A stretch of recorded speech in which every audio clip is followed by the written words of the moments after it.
കൊതുകിന്റെ ഉറവിടം നശിപ്പിക്കാൻ തോട്ടങ്ങളിലേക്ക് ആലക്കോട് ഗ്രാമപഞ്ചായത്തിൽ ക്യാമ്പയിൻ തുടങ്ങി.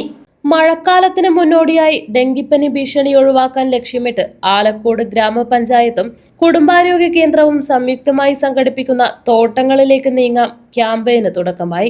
റബ്ബർ, കമുക് തുടങ്ങിയ തോട്ടങ്ങളിൽ കൊതുകുകൾ പെറ്റുപെരുകാൻ സാധ്യതയുള്ള സ്ഥലങ്ങൾ, സാഹചര്യങ്ങൾ കണ്ടെത്തി നശിപ്പിക്കുക എന്നതാണ് ഈ പദ്ധതിയുടെ പ്രധാന ലക്ഷ്യം. ശുചീകരണത്തിന്റെ ഭാഗമായിട്ട് നമുക്ക് ധാരാളം കാര്യങ്ങൾ ചെയ്യാനുണ്ട്. നമ്മുടെ റോഡുകൾ, ഓടകൾ വൃത്തിയാക്കാനുണ്ട്. അതുപോലെ കുടിവെള്ള ശുചീകരണം, അതുപോലെ നമ്മുടെ റബ്ബർ തോട്ടങ്ങൾ സന്ദർശനം, അതുപോലെ ഫാമുകൾ, അങ്ങനെ ഒത്തിരി കാര്യങ്ങൾ നമുക്ക് ചെയ്യാനുണ്ട്.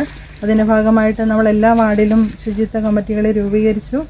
അപ്പോൾ അതിലൊരു പ്രധാനപ്പെട്ട ഒരു പോയിന്റാണ് തോട്ടങ്ങളിലേക്ക് നീങ്ങാമെന്നുള്ളത്. രേരം പ്രദേശത്ത് നടന്ന പഞ്ചായത്ത് തല ഉദ്ഘാടനം ആലക്കോട് ഗ്രാമപഞ്ചായത്ത് പ്രസിഡന്റ് പ്രിൻസി ബോബി ജോർജ് നിർവഹിച്ചു. ചടങ്ങിൽ ഗ്രാമപഞ്ചായത്ത് വൈസ് പ്രസിഡന്റ് PC ആയിഷ അധ്യക്ഷത വഹിച്ചു. Medical officer doctor EV Simi വിഷയാവതരണം നടത്തി. ചടങ്ങിൽ ആരോഗ്യ standing committee chairman Valsamma Vanissery, വികസന standing committee chairman Reemol Viju, panchayat അംഗങ്ങളായ PM റംഷീന, ലിജി മാത്യു എന്നിവരും സംസാരിച്ചു. ഹെൽത്ത് ഇൻസ്പെക്ടർമാരായ രാജേഷ് പ്രശാന്തിയിൽ, VT Sreeraj, K Nitheesh, Melbin Sebastian, health nurse Bindu Joseph എന്നിവരും പരിപാടിക്ക് നേതൃത്വം നൽകി.